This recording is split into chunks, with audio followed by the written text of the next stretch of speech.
1912 жылы 10 сәуірде алып Титаникке отырған жолаушылар Британиядан Нью-Йоркке жарқын болашақ пен жаңа өмір іздеп бара жатқан еді. Өкінішке орай, кемедегілердің кейбірі үшін бұл саяхат ең алғашқы және ең соңғысы болды. Кеме Францияның Шерфур және Ирландияның Кенстон қалаларына тоқтап, әрі қарай Тынық мұхитына шыққан еді.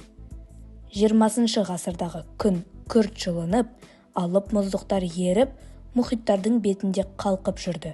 14 сәуір күні кеменің радиостанциясына 7 рет алып мұздықтар жайлы ескерту келеді. Бірақ олар кеменің жылдамдығын төмендетудің орнына сол жылдамдықпен жүре береді. Дәл сол күні кеме капитаны Эдвард Фрид кішігірім үзіліске кетіп, кеменің бағытын порт экипажы Реджинальд Ли мен Фредерик Флитке береді. 20:30-да бұл екеуі алдан ағарған әлденені көздері шалғандай болады. Алайда мән бере қоймайды. Арада 9 минут уақыт өткенде, яғни 23:29-да Флит кеменің қақ алдынан шамамен 650 метр қашықтықтан түксиіп тұрған алып айсбергті байқайды. Капитан болса, рөлді ұстаушы Роберт Хитченске бұйрықты жаудырады. Дереу оңға бұр, деп кемені құтқару үшін оңтүстікке беттеудің жөн екендігін айтады. 10 секундтан кейін солға бұр деген бұйрық айтылады. Бірақ бәрі тым кеш еді. Себебі алып кемені бұру оңай емес. Сағат 23:40-та осылайша Титаниктің оң бүйірі айсбергке сырылып өтеді. Көп ұзамай кеме талқандалады. Құтқару қайықтары теңізге түсіріліп, әйелдер мен балалар құтқарыла бастайды. Кеме қызметкерлері адамдарды құтқаруға барынша жанталасты. Сағат 2:05 кеткенде соңғы құтқарушы қайық төменге түсірілді.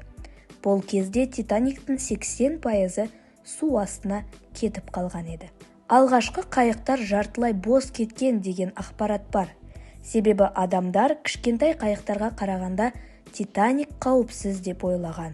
Сағат 2:15 кеткенде кемедегі жарық атаулы сөнеді.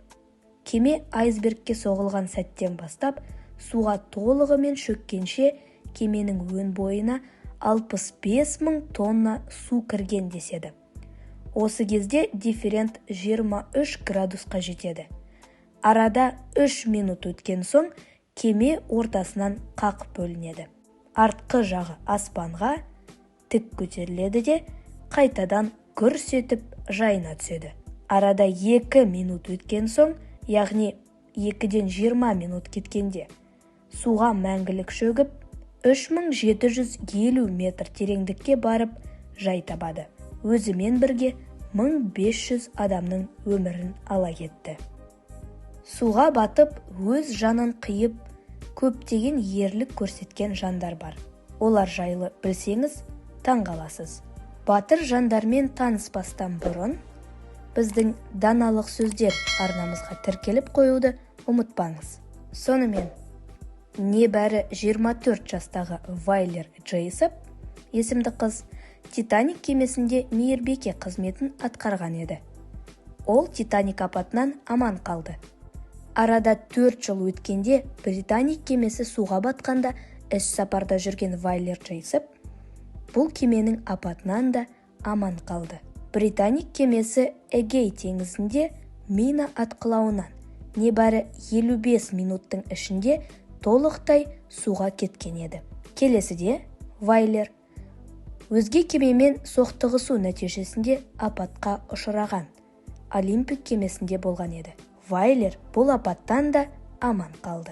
3 рет кеме апатынан аман қалған Вайлерді әлем тани бастады. Люсиль Картер есімді ақсүйек әйел, балалары және күйеуімен саяхатқа шыққан еді. Кеме айсбергке соқтығысқанда күйеуі келіп, оларды ескертпей, өзі жоғалып кеткен. Әйел балалармен бірге тірі қалған. Жарын апаттан көз жұмды деп ойлаған Люсиль келесі күні жұбайын Карпатия кемесінде кездестіреді. Сондағы күйеуінің бар айтқаны: бүгін мен өте жақсы таңғы ас іштім, тірі қаламын деп ойламаппын. Сонда Люсиль өз күйеуінің отбасын тастап қашып кеткендігін кешіре алмай, көп ұзамай жұбайымен ажырасып кетеді. Титаник апаты кезінде көптеген адамдар өздерінің үй жануарларын саяхатқа бірге алып шыққан. Бірақ жануарларды құтқару қайығына отырғызуға тыйым салынғандықтан, олар өздері де құтқару қайығына отыруға бас тартып, жануарларымен бірге мәңгілікке өлім құшты. Батып бара жатқан кеме ішінде 8 музыкант мүшесі адамдарды қолдау үшін құтқару жилеттерін киюден бас тартып, ең соңына дейін музыка ойнаумен болған.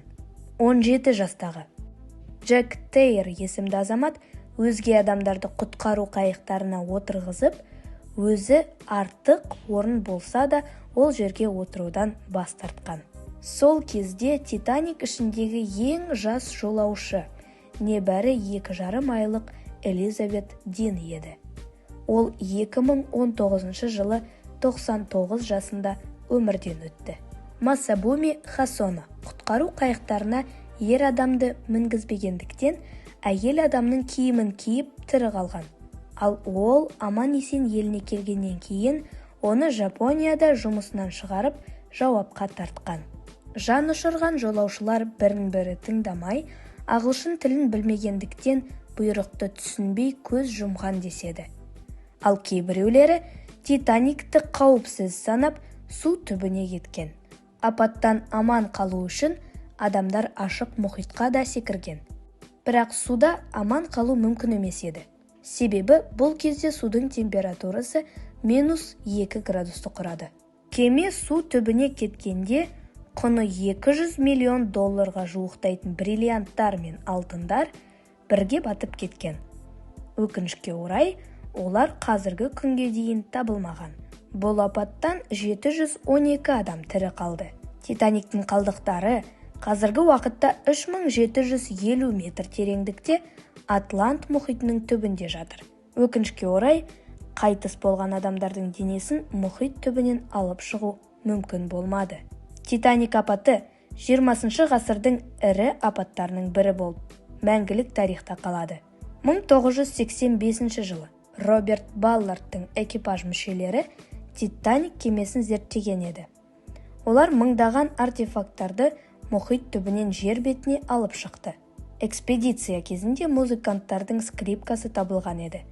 Ол тұзды судың әсерінен жақсы сақталғанмен істен шыққан. 2013 жылы скрипка $1,7 миллиард сатылды. Бұдан бөлек, су түбінде шабадандар мен хаттар табылған. Хатта кеменің апатқа қалай ұшырағаны жайлы жазылған. Кейіннен сол хаттар кеме ішіндегі көп оқиғалардың бетін ашып берді. Музыканттардың ең соңғы батырлығы жайында да осы хаттарда жазылған болатын. Сонымен қатар кілттер табылған. Олар кейіннен $20 000 сатылды. Түрлі парфюмдер мен иіс сулар да табылды. Бір қызығы, олардың иісі қазіргі күнге дейін шығып тұр. Титаник кемесін 1909-1912 жылдар арасында White Star Line компаниясының тапсырысымен Harland & Wolff компаниясы құрастырған еді. Титаник сол уақытта әлемдегі ең үлкен кеме болып саналады. Оның үлкендігі соншалық. Бұл суға батпайтын кеме деді. Кеме 3 классқа бөлінді. Кеменің іші сән салтанатты еді. Жалпы кеменің ішінде қоғамға белгілі, танымал адамдар мен ақсүйектер және қарапайым тап өкілдері де бар еді. Кеменің ішінде ақсүйектерге арналған кітапханалар, ресторандар, спортзалдар мен би алаңдары бар болатын. Арада жүздеген жылдар өткенде үлкен құпияның беті ашылды. Қайтыс болғандардың көпшіліктері қарапайым адамдар еді. Кеме экипаждары кейбір мәліметтерге қарағанда төменгі тап өкілдерін сыртынан қамап қойған. Өзгелерге зиян тигізіп, құтқару қайықтарымен таласады ма деп қауіптенген. Ғалымдардың есептеуінше, дәл осындай кеме құрастыру үшін $190 миллион кетер еді. Титаниктің ұзындығы 269,1 метр, ал ені 28,19 метр еді. Қазіргі қарапайым тілмен айтатын болсақ, кеменің биіктігі 10 қабатты үймен тең болса, ұзындығы 3 футбол алаңына тең. Кемені сол кезде 7,500,000 құрастырған еді.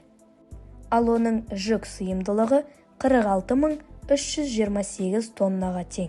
Титаникті құрастыру үшін күн-түн демей 3000-ға жуық адам 26 ай бойы үздіксіз жұмыс істеген. 1997 жылы бүкіл әлемге танымал Джеймс Кэмеронның «Титаник» фильмі жарыққа шықты.